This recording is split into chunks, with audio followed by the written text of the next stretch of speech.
வணக்கம். Triple R வெற்றிக்கு பின் junior NTR நடிக்கும் தேவாரா பார்ட் 1 படத்தோட கிளிம்ஸ் வந்திருக்கு. வாங்க ரிவ்யூ பண்ணலாம். அதாவது இந்த படத்தில் பார்த்தீங்கன்னா ஜான்வி கபூர், சைஃப் அலி கான், பிரகாஷ் ராஜ் முக்கியமான ரோல்ஸில் நடிச்சிருக்காங்க. கொரட்டல சிவா இந்த படத்தை டைரக்ட் பண்ணியிருக்காரு. நம்ம அனிருத் இந்த படத்துக்கு இசையமைச்சிருக்காரு. இந்த படம் பார்த்தீங்கன்னா இந்த சம்மருக்கு ரிலீஸ் ஆக போகுது.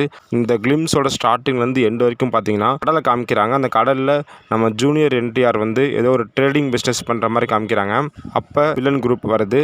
அவங்கள நம்ம ஹீரோ வந்து மாசாக கொலை பண்ணுற மாதிரி சீன்ஸ்லாம் இடம்பெற்றிருக்கு. இந்த படம் பார்த்தீங்கன்னா தமிழ், தெலுங்கு, ஹிந்தி, மலையாளம், கன்னடம் அப்படின்னு 5 மொழியில் ரிலீஸ் ஆக போகுது.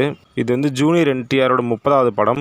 இந்த ஒட்டுமொத்த கிளிம்ஸுமே பார்த்தீங்கன்னா ஒரு ஏசன்பர்க் லிரிக்ஸில் சாங்காக அமைச்சிருக்காங்க. இந்த சாங் பார்த்தீங்கன்னா நம்ம லியோவில் பிளட்டி ஸ்வீட் சாங் கூட அதிகமாக ஒரு ஒற்றுமையாக இருக்க மாதிரி தெரியுது. அது ஏன் சொல்கிறோன்னா, கிளிம்ஸில் பார்த்தீங்கன்னா you never touch the sea, you never play with me, I will never show mercy. அதாவது நீ வந்து என் கடலை தொட்டாலோ இல்லை என் கூட விளையாட நினச்சாலோ அல்லது பிரச்சனை பண்ண நினச்சாலோ நான் உனக்கு கருணை காட்ட மாட்டேன், உன்னை கொலை பண்ணிடுவேன் அப்படிங்கிற மாதிரி சொல்லியிருக்காங்க.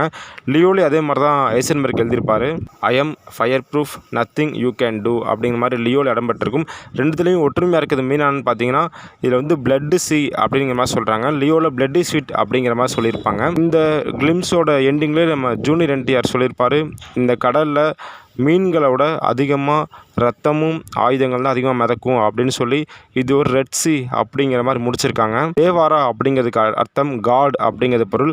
ஸோ இவர் வந்து அந்த கடல் சார்ந்த கூட்டத்துக்கு தலைவனாக இருக்கலாம் அப்படின்னும் கெஸ் பண்ணலாம். இந்த வீடியோ முழுசாக பார்த்ததுக்கு ரொம்ப நன்றி. மேலும் இந்த படத்தோட டீசரோ ட்ரெய்லரோ வந்தால் வீடியோ போடுவோம்.